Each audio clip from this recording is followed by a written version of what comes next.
গোপনে করে আবার ধরাও খেয়েছি। প্রকাশ্যে তো কখনো প্রেম করিনি, গোপনে করে আবার ধরাও খেয়েছি। সব রকমগুলোতেই কিন্তু তারা আমাকে সাপোর্ট করে, অন্ধের মতো ভালোবাসে। একটা ব্যাপার, আমি তিনটাই করতে চাই। অনেক চালাক এই লোকটা, আল্লাহ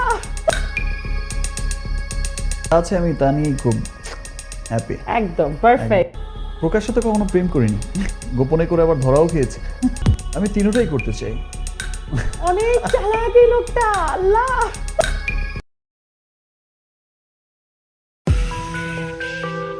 আমাকে ব্যাড টাচ করবে আর সেটা আমি সহ্য করব। শুধু আমি না, ওখানে তাসনিয়ার কোমরেও হাত ছিল।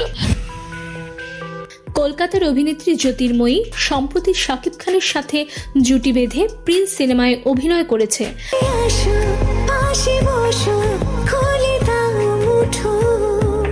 আর সেই সিনেমার প্রচারণায় কোমরে হাত দেয়া নিয়ে মুখ খুললেন জ্যোতির্ময়ী। ক্যামেরার সামনে কেউ আমাকে ব্যাড টাচ করবে আর সেটা আমি সহ্য করব। শুধু আমি না, ওখানে তাসনিয়ার কোমরেও হাত ছিল। আমার যেহেতু শাড়ির আঁচলটা ওইদিকে ছিল না, তাই আমারটা দেখা গেছে। তিনি জানান, শাকিব খান শুধু কোমরেই হাত দেননি, আমাকে কাছে পেতে চেয়েছিল। আমি রাজি ছিলাম না, কারণ আমি শাকিব খানের অতীত জানি। দেখো, সবাইকে তো আমরা ভালো লাগাতে পারবো না, আমাদের হাতে তো ওটা নেই। সে বাংলাদেশের দুই নায়িকা অপু বুবলিকে বিয়ে ছাড়াই সন্তান দিয়েছে। শুধু তাই নয়, আমাদের কলকাতার ইথিকা পালকেও বিয়ের অফার দিয়েছে। সেই কারণেই সব সময় সতর্ক থাকতাম।